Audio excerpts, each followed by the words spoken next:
Oi, pessoal. Então, vamos de literatura hoje, falar um pouco da nossa literatura brasileira, dando continuidade àquele nosso programa de percorrer todos os estilos literários do Brasil, desde o seu comecinho até os dias de hoje, né? Então, eu vou ler um poema aqui, ou melhor, não vou ler o poema todo, vou ler 2 estrofes de um soneto de um escritor brasileiríssimo, nascido na Bahia, chamado Gregório de Matos, do qual muito nós vamos falar. Olha só, gente. O todo sem a parte não é todo. A parte sem o todo não é parte. Mas se a parte o faz todo, sendo parte, não se diga que é parte, sendo o todo. Em todo o sacramento está Deus todo, e todo assiste inteiro em qualquer parte. E feito em partes, todo em toda parte, em qualquer parte fica sempre todo. Entenderam? Complicado, né? Isso é um pouco do que é o barroco. Explicar para vocês. Esse soneto, ele foi feito como uma espécie de de desagravo, né, a uma destruição de uma estátua do Menino Deus, que ocorreu na igreja, na igreja da Sé, na Bahia. Né? Nós estamos falando aqui de século XVII. Né? Então acharam o braço dessa estátua que representava o Menino Deus. É a parte de um todo. Então, o poeta Gregório de Matos, né, numa inspiração religiosa, escreveu um soneto, um poema, falando que a parte, ela é o todo, porque ela faz parte de um todo. E mesmo sendo só uma parte, como é uma parte de uma estátua sagrada, a estátua do Menino Deus, termina sendo um todo também. Enfim, é um raciocínio tortuoso, né, que o poeta faz. E isso é bem típico desse estilo literário de que nós vamos falar agora. Brasil e barroco têm origens que se confundem, né? A história do Brasil e a história do barroco, né? Por quê? Porque ele é considerado, como eu já falei para vocês anteriormente, o primeiro estilo realmente brasileiro. Mas vamos falar um pouquinho da história do Brasil desse período para a gente entender melhor. Eu vou ler aqui um trechinho que eu separei para vocês, né? Século XVII, o Brasil era o grande celeiro da cana-de-açúcar. Os colonos portugueses que vinham para cá estavam interessados na exploração da cana-de-açúcar e no enriquecimento rápido. Poucos entre eles sabiam ler e escrever. Entretanto, aos poucos foi surgindo na colônia um grupo de pessoas cuja formação intelectual acontecia em Portugal. Geralmente advogados, religiosos, homens de letras, na maioria filhos de comerciantes ricos ou de fidalgos que estavam instalados no Brasil. Essa elite foi responsável pelo nascimento de uma literatura brasileira inicialmente frágil, presa a modelos lusitanos, portugueses, e sem um público consumidor ativo e influente. Gente, bem pouca gente sabia ler e escrever. Como é que haveria público, né, para essa literatura? Então, era uma literatura produzida num meio de aventura, de ganância, de gente que queria enriquecer logo. Né? E esses poucos que escreviam, que faziam literatura, eles viam nela um instrumento para criticar a sociedade, o regime, a mentalidade, né, que era a vigente na época, justamente essa mentalidade de só enriquecer no Brasil para ir embora, voltar rápido, né, para Portugal. Então, a literatura já era um instrumento de crítica e também de moralização, né, da população, administrando princípios da religião, né, ou ainda para dar vazão a sentimentos pessoais profundos daquelas pessoas que viviam um meio tão inculto, trazendo tanta cultura dentro de si. Era complicado, né, gente? O barroco no Brasil ganhou impulso entre 1720 e 1750, quando foram fundadas várias academias literárias por todo o país, né? Então era uma literatura, como eu disse anteriormente, frágil, muito pequena, mas já era uma literatura feita por brasileiros. Nós vamos falar nesse período de dois escritores muito importantes para nós, o Gregório de Matos e Padre Antônio Vieira, cujas vidas estiveram assim até entrelaçadas em alguns momentos, né? Mas vamos falar um pouquinho das características do barroco e por que esse estilo foi chamado barroco.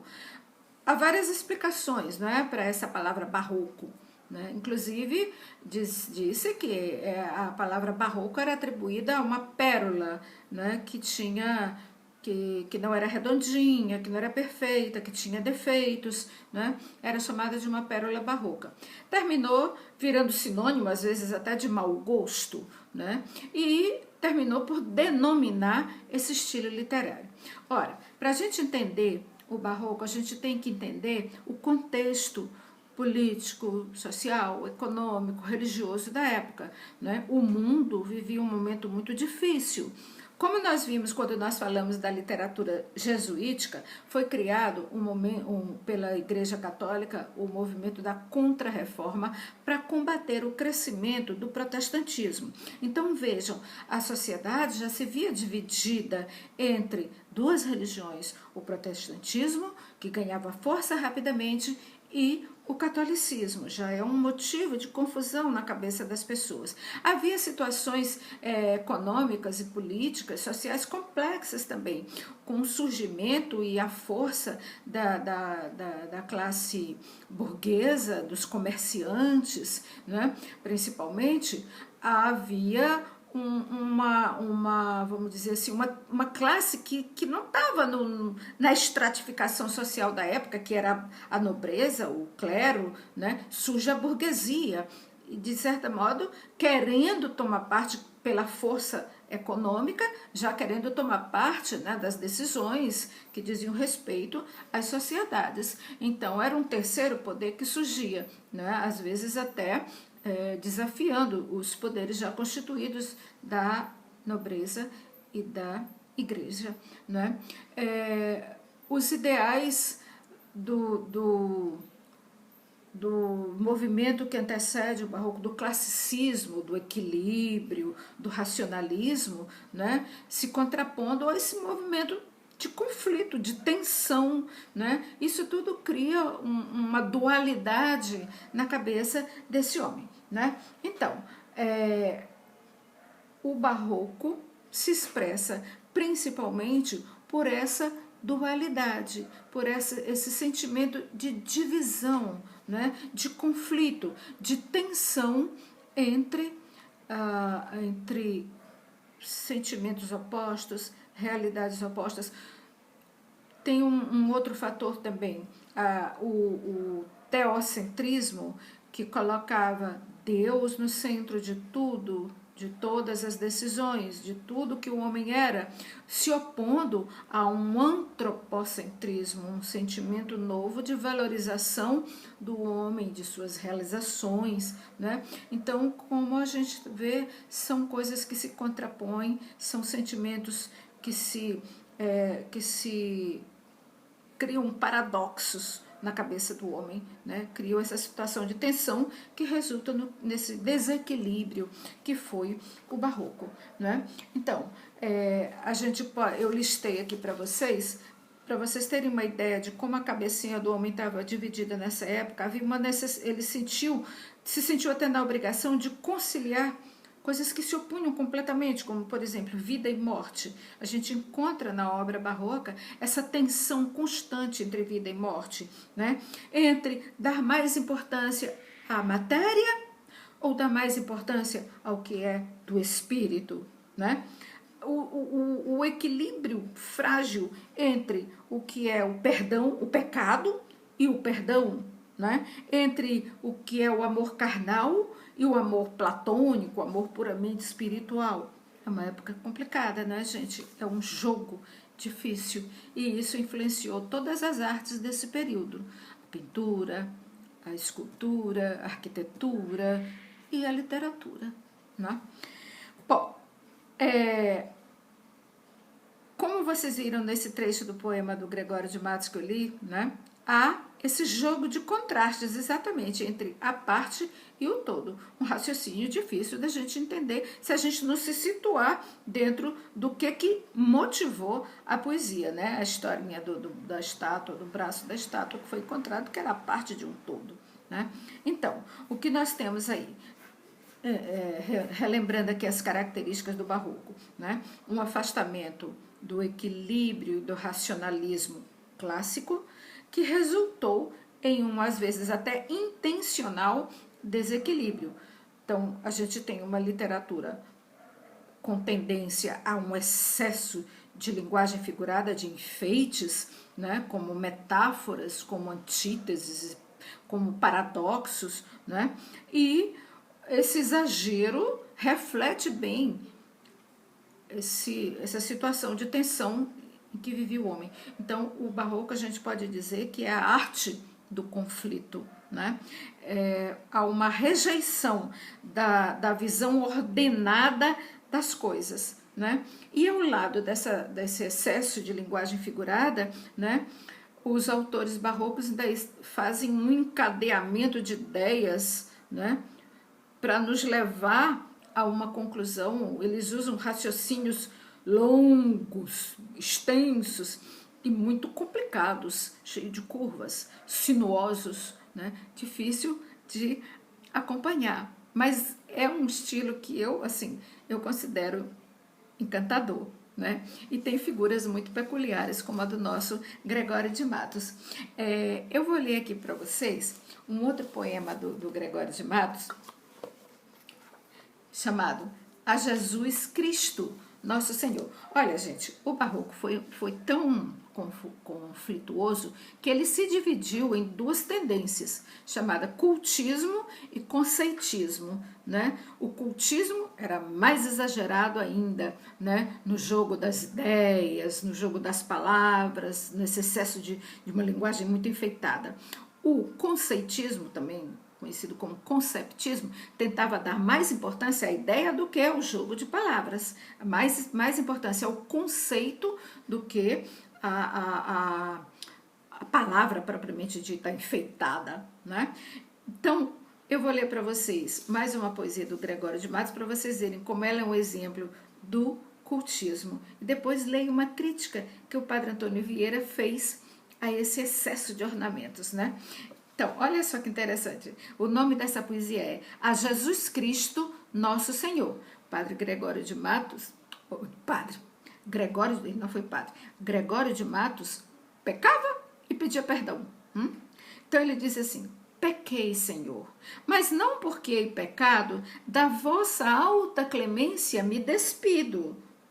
Porque quanto mais tenho delinquido, vos tenho a perdoar mais empenhado. Ou seja, quanto mais eu peco, mais o Senhor deve se empenhar em me perdoar. Vejam como ele se dirige diretamente a Cristo para convencê-lo a perdoá-lo. Se basta a vos irar tanto, um só pecado, a abrandar-vos sobeja, ou seja, sobra um só gemido, basta um só gemido, que a mesma culpa que vos há ofendido vos tem para o perdão lisonjeado. Ou seja, a mesma culpa que ofende o Senhor vos dá ao Senhor a oportunidade de perdoar. Se uma ovelha perdida e já cobrada, glória tal e prazer tão repentino vos deu, como afirmais na sacra história, eu sou, Senhor, a ovelha desgarrada. Cobrai-a e não queirais, pastor divino, perder na vossa ovelha a vossa glória. Então, olha só, gente, o Gregório de Matos convencendo Deus a perdoá-lo, e para isso ele usa até um exemplo, né, da Bíblia, da palavra de Deus. Ele usa uma parábola, a parábola do bom pastor que vai atrás da ovelha perdida, mesmo à custa de todos os perigos, né, e traz essa ovelha perdida para a segurança do abrigo. Então ele diz: eu sou, Senhor, a ovelha desgarrada. Cobrai-a, ou seja, recuperai-a, e não queirais, pastor divino, perder na vossa ovelha a vossa glória. Ou seja, você me perde, está perdendo um pouco da sua glória. É quase como que uma chantagem, não é, que ele faz ao Criador para que ele seja perdoado, certo? E a respeito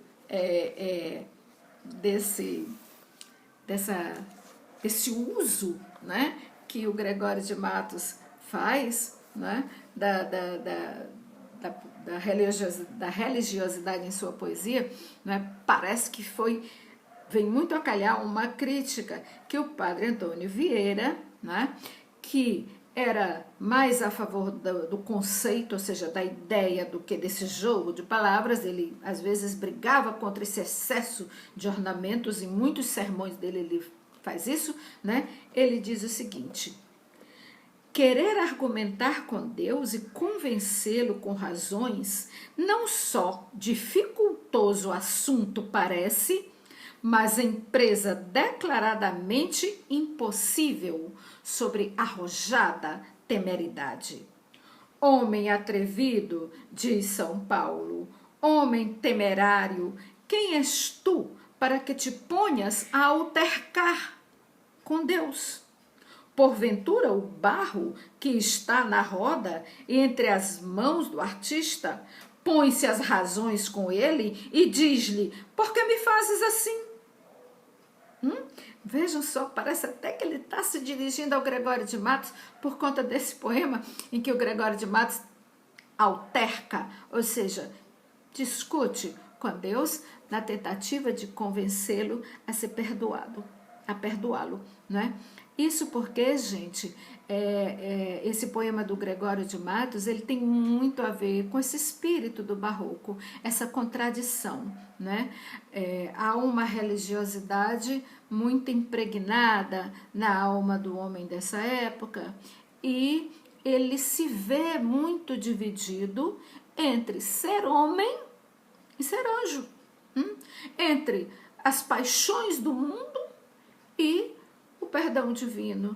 Então ele está sempre nesse conflito, dividido entre o que é humano e o que é divino, né? Entre o que é carne e o que é espírito, certo? Essa é a alma do barroco, né? Eu acho, de uma certa maneira, até fascinante. Certo, gente? Então, o barroco é isso, essa tensão. Nós vamos continuar falando na próxima aula desse estilo, que eu acho fascinante, né? Vamos ler algumas coisas, conhecer alguns sermões do nosso Padre Antônio Vieira. Não dá para ler muito não, porque ele escreveu muito, gente. O homem de uma cultura fantástica, de um conhecimento, né, humanístico, né, e de uma visão de futuro que lhe deu um certo tom profético, né? Deu uma certa aura profética a muitas das coisas que ele escreveu, certo? Então, na próxima aula, continuaremos falando do barroco. E eu vou concluir aquela historinha da crase. Revejam isso. Eu falei tudo sobre todos os casos em que é proibido, em que não é possível se ter crase. Então, o que eu vou falar é pequenininho assim. Afinal, quando é que se usa crase? Vou finalizar isso na nossa próxima aula. Ok, gente? Então, um beijo para vocês e até a nossa próxima aula, se Deus quiser.